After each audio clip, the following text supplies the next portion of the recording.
करेंगे अपन। तो हो जाएगा बीटा माइनस एल्फा। पहले कॉन्जुगेट वाले पार्ट को देख लेते हैं। हाँ जी बताओ। कॉन्जुगेट पार्ट देखो, न्यूमरेटर पे भी है डिनोमिनेटर पे भी है, तो इसका मतलब ये न्यूमरेटर का अलग से कॉन्जुगेट हो जाएगा और डिनोमिनेटर का अलग से कॉन्जुगेट हो जाएगा।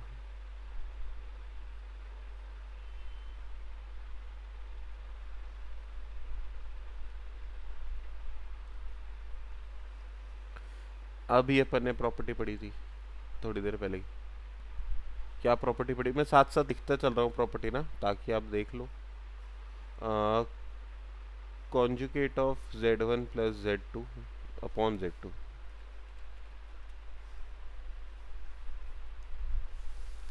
इक्वल्स टू z1 का कॉन्जुगेट अपॉन z2 का कॉन्जुगेट।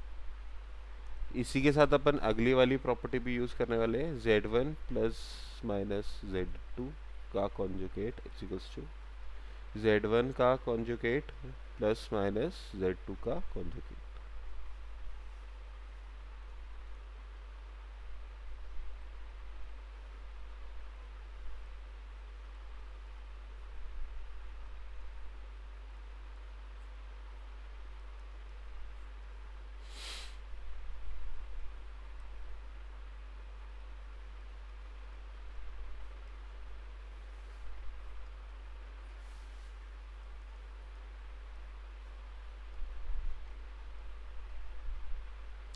वन का तो कोई कॉन्जुगेट होगा नहीं, क्योंकि one is a real number. आपके पास नंबर में एक इमेजिनरी पार्ट होना चाहिए ताकि उसका कॉन्जुगेट बनाया जा सके। एल्फा कॉन्जुगेट का कॉन्जुगेट होगा एल्फा, और बीटा का कॉन्जुगेट होगा बीटा कॉन्जुगेट। यहाँ तक देखो, कोई दिक्कत है क्या?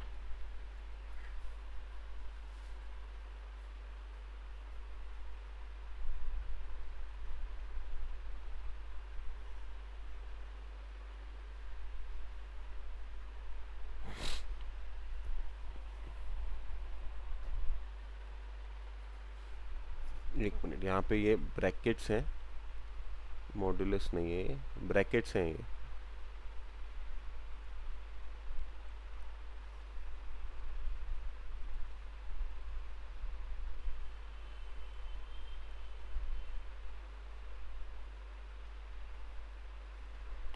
अब हमारे पास ये ब्रैकेट्स हैं, हम नॉर्मली जैसे मल्टीप्लाई करते हैं वैसे मल्टीप्लाई कर देंगे।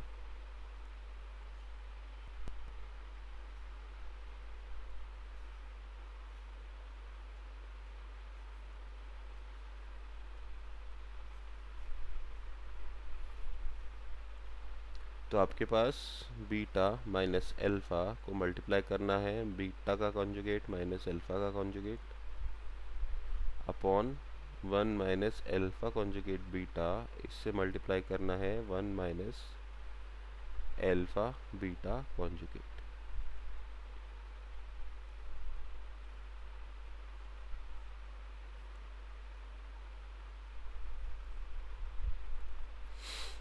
तो ऊपर होगा beta into beta conjugate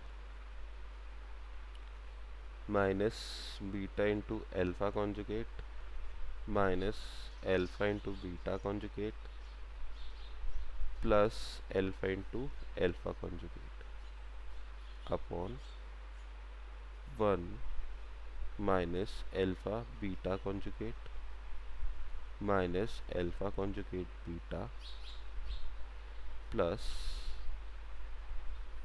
alpha beta into alpha beta, alpha conjugate beta conjugate, ऐसे लिख लेते हैं, बीटा बीटा साथ साथ एल्फा एल्फा साथ साथ, plus alpha into alpha conjugate beta into beta conjugate.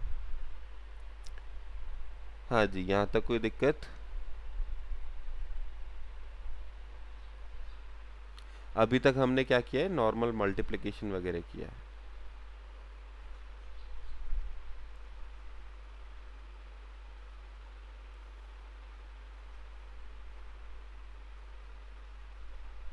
चलो तो आगे बढ़ते हैं।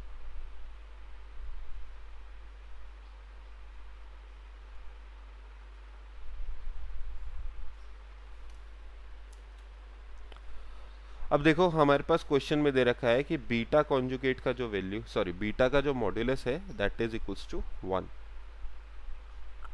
ठीक है, तो ज़रा देखो कि अगर, एक मिनट, अगर बीटा का मॉड्यूलस 1 के बराबर है तो क्या बीटा के मॉड्यूलस का स्क्वायर भी 1 के बराबर होगा?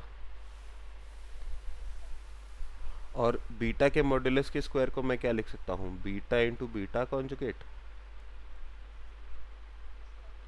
तो आई क्या ये बात समझ में? ठीक है, ये साइड में लिख लेना प्लीज़। नेक्स्ट स्टेप में मैं ये चीज़ डायरेक्टली यूज़ करने वाला हूँ। आपके पास यहाँ पे बीटा इंटू बीटा कॉन्जुगेट है और यहाँ पे बीटा इंटू बीटा कॉन्जुगेट है, इनकी जगह मैं डायरेक्टली 1 पुट करने वाला हूँ। क्यों डायरेक्टली 1 पुट करने वाला हूँ? मैं सिंपली लिखूँगा कि modulus of beta is equals to 1। उससे यहाँ तक कैसे पहुँचे? ऐसे पहुँचे। ये लॉजिक फॉलो किया अपन ने।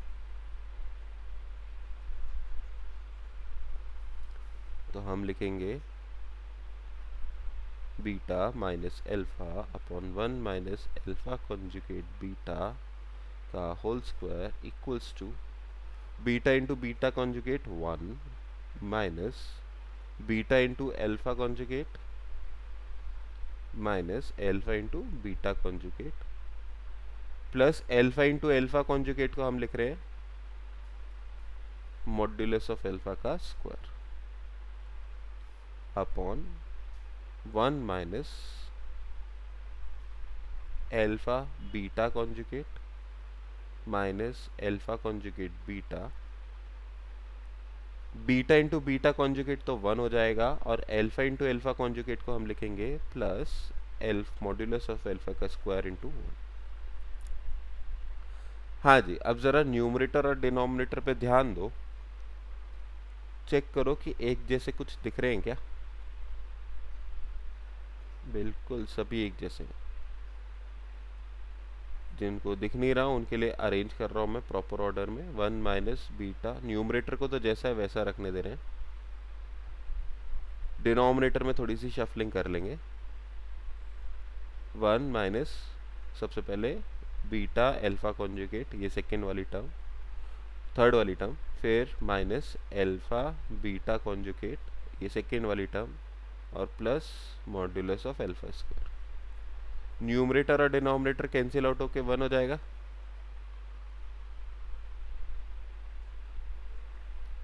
तो आपके पास beta minus alpha upon 1 minus alpha conjugate beta का होल स्क्वायर, ये हो जाएगा 1। इसकी वैल्यू 1 है तो स्क्वायर रूट करने पे आपके पास आंसर आ जाएगा 1। Beta minus alpha upon 1 minus alpha conjugate beta का मॉड्यूलस भी हो जाएगा 1। हाँ जी, यहाँ पे मैंने प्लस माइनस 1 क्यों नहीं लिया, केवल 1 क्यों लिया है?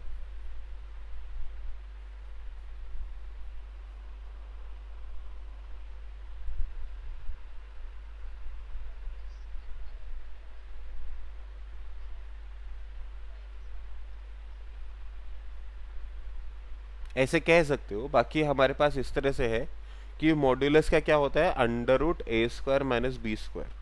ठीक है, ए और बी यहाँ पे इस, sorry, under root A square plus B square, किसी भी कॉम्प्लेक्स नंबर का जो मॉड्यूलस होता है वो हमारे पास होता है under root A square plus B square. यहाँ पे ए एक रियल नंबर है, बी एक रियल नंबर है। रियल नंबर के स्क्वायर्स को ऐड करोगे तो आंसर रियल आएगा, और उस, सॉरी, पॉजिटिव आएगा, पॉजिटिव और रियल नंबर आएगा, और इसका स्क्वायर रूट करोगे तो भी आंसर पॉजिटिव आएगा। That is why we have taken positive 1। बाकी ये भी आपका लॉजिक सही है कि मॉड्यूलस से बाहर हमेशा पॉजिटिव आंसर आता है।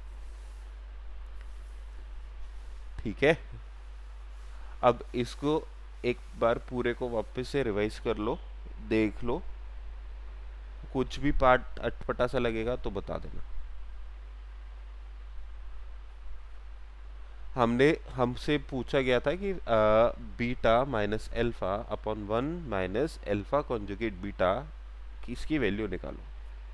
तो इसकी वैल्यू कैसे निकाली? हमने स्क्वायर किया, इसका स्क्वायर किया तो हमने देखा कि मॉड्यूलस ऑफ जेड का कॉन्जुगेट, किसी भी कॉम्प्लेक्स नंबर के मॉड्यूलस का जो स्क्वायर होता है is equals to that particular complex number into the conjugate of that complex number.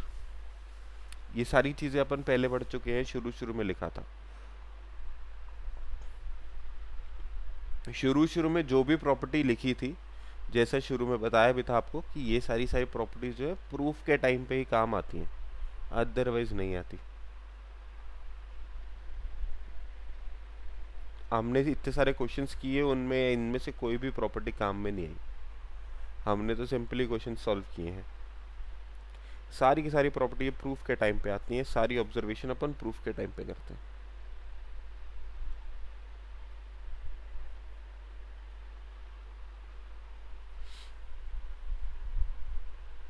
Okay,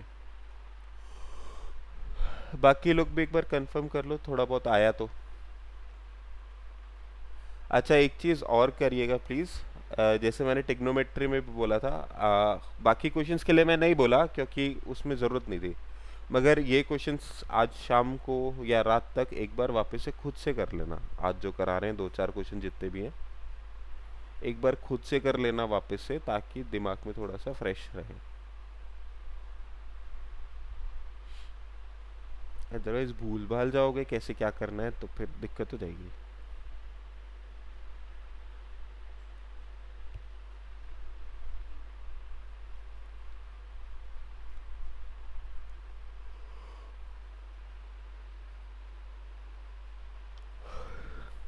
next देखते हैं।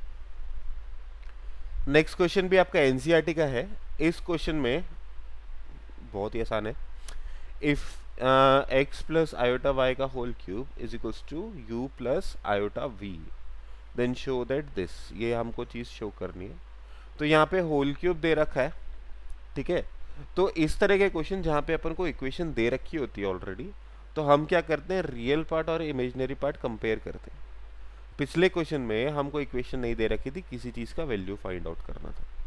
इस क्वेश्चन में हमें इक्वेशन दे रखी है, इक्वेशन दे रखी है हमको, तो हमें डेफिनेटली रियल पार्ट और इमेजिनरी पार्ट बनाना है। तो होल क्यूब का फॉर्मूला लगाएंगे, रियल पार्ट और इमेजिनरी पार्ट कंपेयर करेंगे, चेक करेंगे उसके बाद कि क्या बन के आता। तो देखो ज़रा, X plus iota Y whole cube equals to you plus iota V. तो होल क्यूब का फॉर्मूला लगाएंगे कैसे, एक्स का cube plus 3 into X into iota Y, X का स्क्वायर कर देते हैं, plus 3 into X into iota Y, और आयोटा वाई का स्क्वायर कर देते हैं, प्लस आयोटा वाई का cube equals to you plus iota v.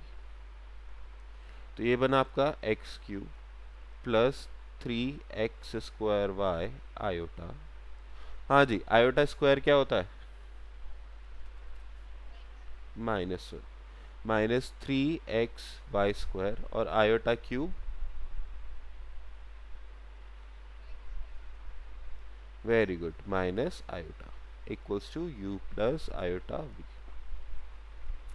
Real part अलग लिखो, इमेजिनरी पार्ट साथ में, x cube minus 3xy square, तो रियल पार्ट हो गया, plus iota 3x square y minus y iota cube to you plus iota v. Comparing real and imaginary parts,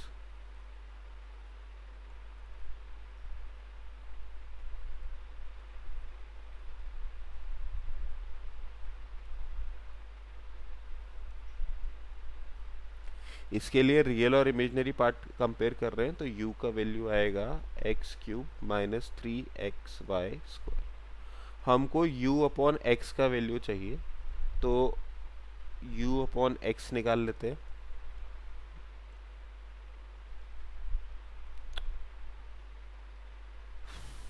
x cube minus 3xy square upon x, ऊपर से x common लिया आपने, तो x square minus 3y square upon x, x square minus 3y square. इसी तरह से v का value निकालेंगे, v is 3x square y minus y cube, तो v अपॉन y आएगा आपके पास, 3y कॉमन ले लेते पहले ही, 3x square minus y square upon y, 3x² minus y square.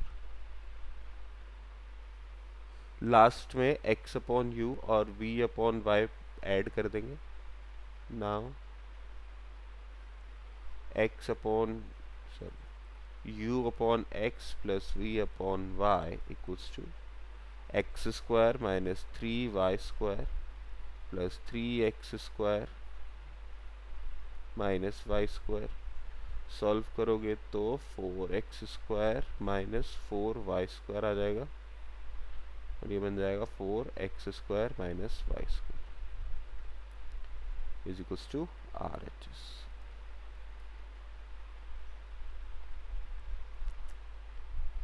हाँ जी, देख लीजिए, वैसे तो सिंपल है, ये तो मुश्किल नहीं है, ये तो आसान है। हाँ जी, ठीक है। वापस से याद दिलाता हूँ, अगर हमारे पास रियल और इमेजिनरी पार्ट इक्वेशन बन रही है तो हमारा प्रयास यही रहता है कि रियल और इमेजिनरी पार्ट को अलग अलग करके कंपेयर कर लिया जाए तो कुछ बन के आ जाएगा, ठीक है। मगर रियल और इमेजिनरी पार्ट को अलग अलग तभी करने में मतलब है जब हमारे पास कोई इक्वेशन बन रही है। अगर इक्वेशन नहीं बन रही है तो फिर कोई मतलब नहीं। हाँ जी,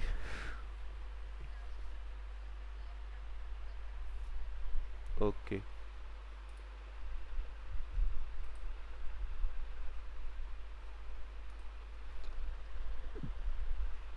यही था। ओके, नेक्स्ट ये है क्वेश्चन नंबर 2 एनसीईआरटी का। इस तरह का काम हम कर चुके हैं। क्या है, अभी फॉर्मूले में भी डिस्कस किया था कि z1 and z2 are two complex number, prove that real part of z1 z2 is equals to real part of z1 into real part of z2 minus imaginary part of z1 into imaginary part of z2। इस तरह के question में, ठीक है, ऐसे question अपन शुरू में कर चुके हैं, जब आपको प्रॉपर्टीज वगैरह लिखवाई थी तब ये साथ साथ में लिखवाया था।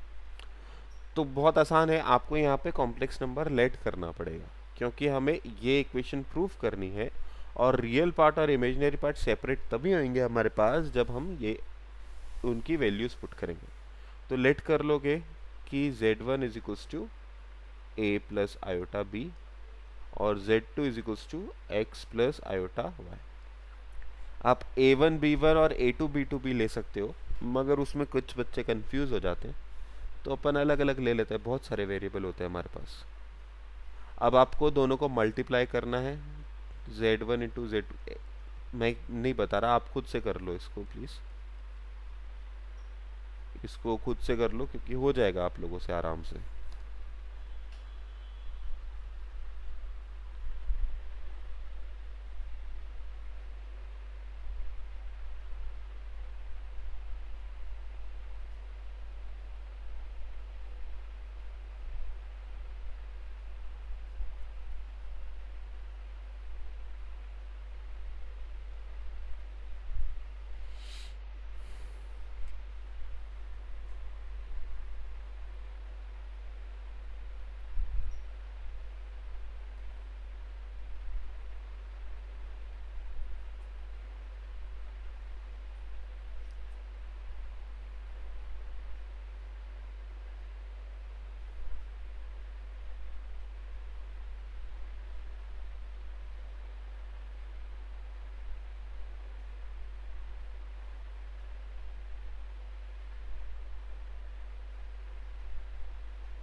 फॉर्मूला लिखने के बाद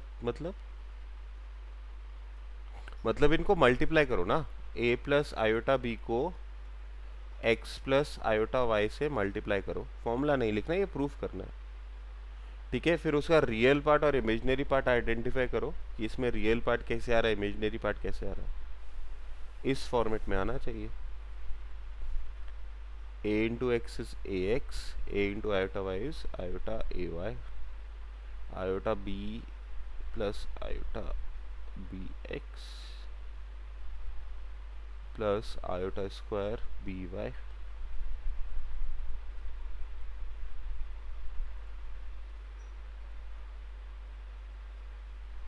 अब यहाँ पे रियल पार्ट साथ में लिख लो, a plus x, sorry a x minus b y, और इमेजिनरी पार्ट अलग लिख लो, plus iota a y plus b x. तो रियल पार्ट में देखोगे ए एक्स और बी वाई है, तो real part of z1 is a x, real part of z2 is x, imaginary part of z1 is b, imaginary part of z2 is y। तो इसका real part लिखोगे आप, real part of z1 into z2 equals to a x plus minus b Y.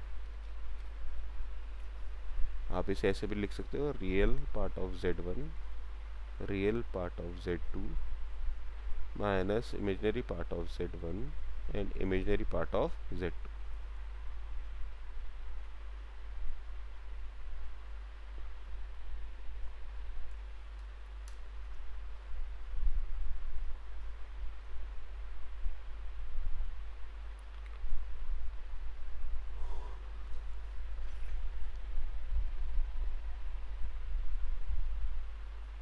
Last बेटा a क्या है अपने z1 और z2 के लिए, देखिए a क्या है, real part of z1, x है real part of z2, b है इमेजिनरी पार्ट ऑफ z1 और y है इमेजिनरी पार्ट ऑफ z2। यही लिखा है। z1 और z2 में क्या क्या रियल है, क्या क्या इमेजिनरी, बस यही बताया।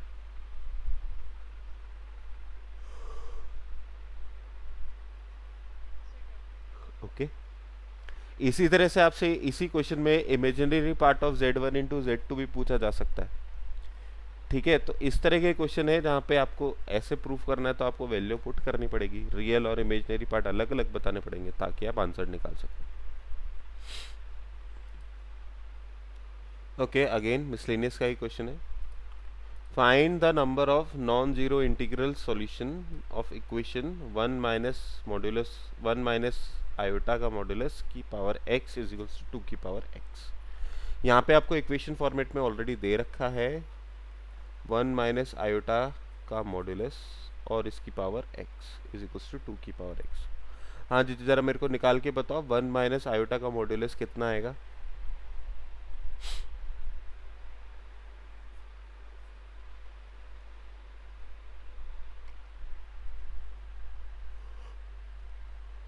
वेरी गुड, 1 माइनस आयोटा का मॉड्यूलस आएगा √2, तो इसको हम लिख सकते हैं 2 की power x upon 2 is equals to 2 की पावर x। बेस सेम है, एम्प्लाइज दैट पावर भी सेम होना चाहिए, तो 0 is equals to x minus x upon 2, तो x अपॉन 2 का वैल्यू 0 आ जाएगा, x का वैल्यू 0 आ जाएगा।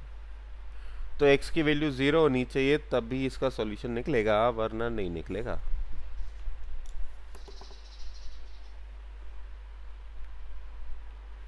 ओके, चलो बहुत ही बढ़िया बात है।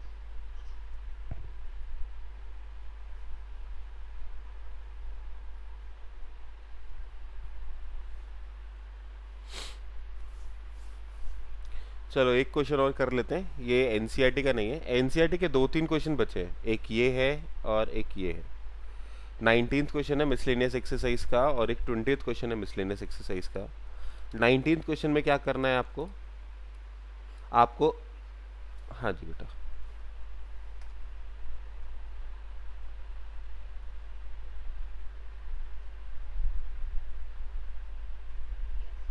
ओके, 19th क्वेश्चन में आपको a प्लस आयोटा b का वैल्यू दे रखा है।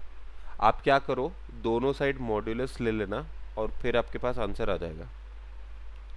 ठीक है, यहाँ पे जो प्रॉपर्टी यूज आएगी वो ऐसे आएगी कि modulus of z1 into z2 equals to modulus of z1 into modulus of z2।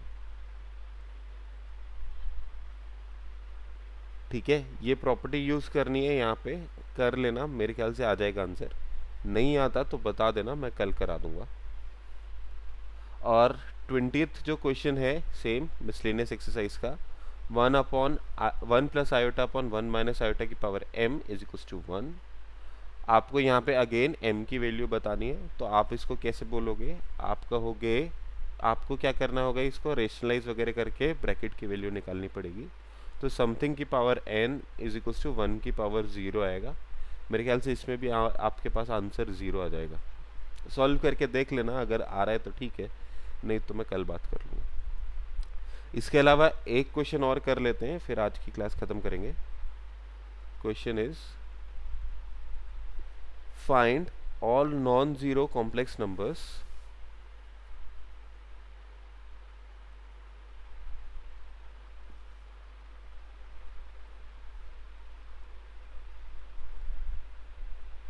find all non-zero complex numbers satisfying complex number z satisfying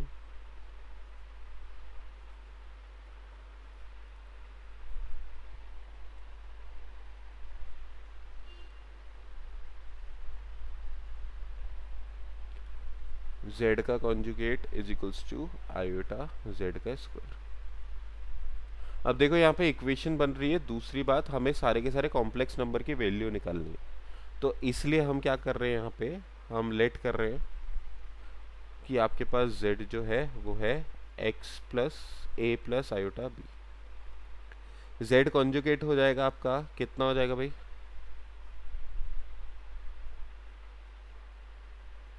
हाँ जी, z कॉन्जुगेट कितना हो जाएगा, a माइनस आयोटा b। और z का square कितना हो जाएगा, a square minus b square plus iota. Very good. अब ये सारी की सारी वैल्यूज इक्वेशन में पुट करते हैं अपन।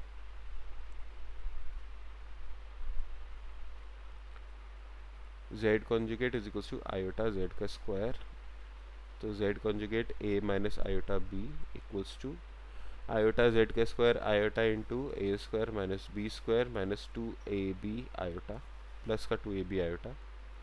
तो a माइनस आयोटा b बन जाएगा आपका a square minus b square into iota minus 2ab। यहाँ तक किसी को कोई दिक्कत? आयोटा मल्टीप्लाई कर दिया है, सेकेंड वाले पार्ट में आयोटा इंटू आयोटा माइनस 1 हो जाएगा। यहाँ से आगे अपन क्या करेंगे, सबको एक तरफ ले लेते हैं, दूसरी साइड 0 करेंगे, तो ये हो जाएगा a, रियल पार्ट और रियल पार्ट साथ में लिखेंगे, प्लस 2ab, और इमेजनरी पार्ट साथ में लिखेंगे, माइनस का iota b plus a square minus b square equals to 0। अब रियल और इमेजनरी पार्ट कंपेयर करेंगे,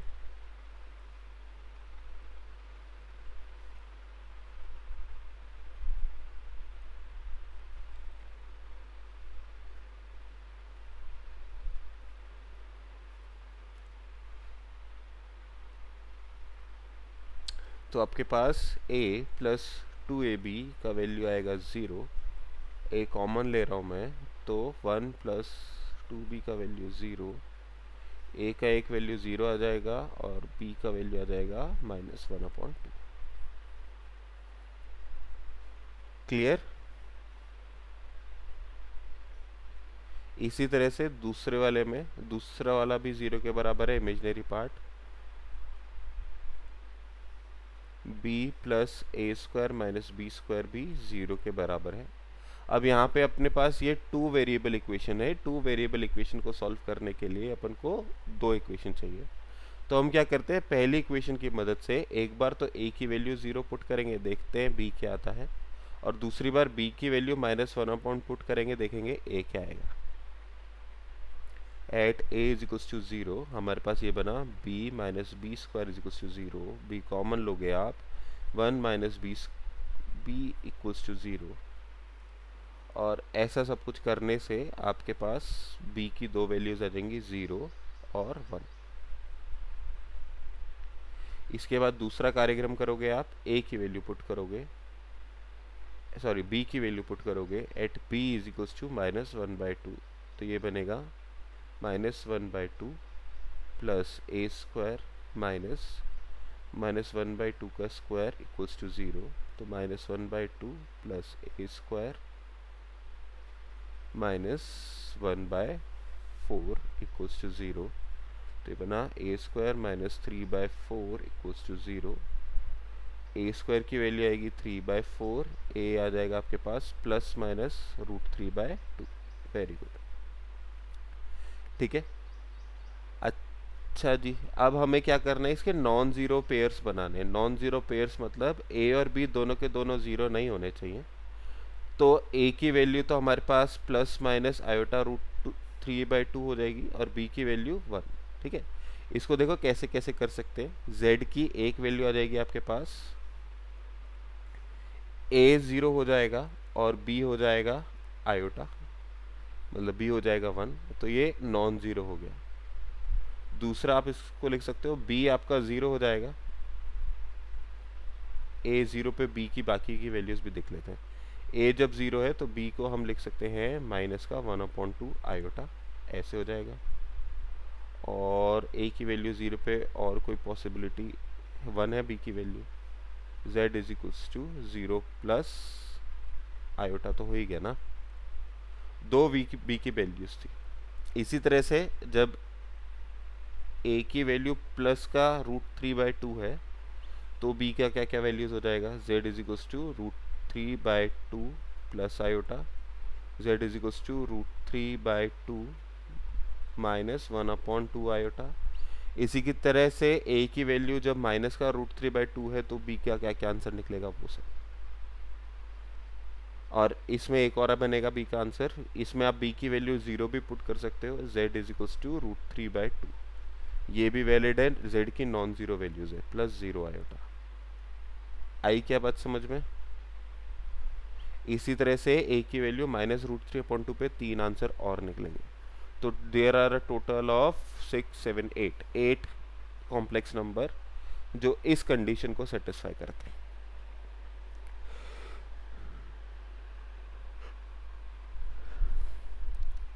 अगर ये क्वेश्चन MCQ में आता है तो MCQ में क्वेश्चन ऐसे आएगा, find the number of complex number which satisfy this condition. तो पहले आप तो को कंडीशन सेटिस्फाई करके सारे कॉम्प्लेक्स नंबर निकालने पड़ेंगे, फिर आपको पता चलेगा कितने कॉम्प्लेक्स नंबर बन रहे। आया गया थोड़ा बहुत, चलो तो आज के लिए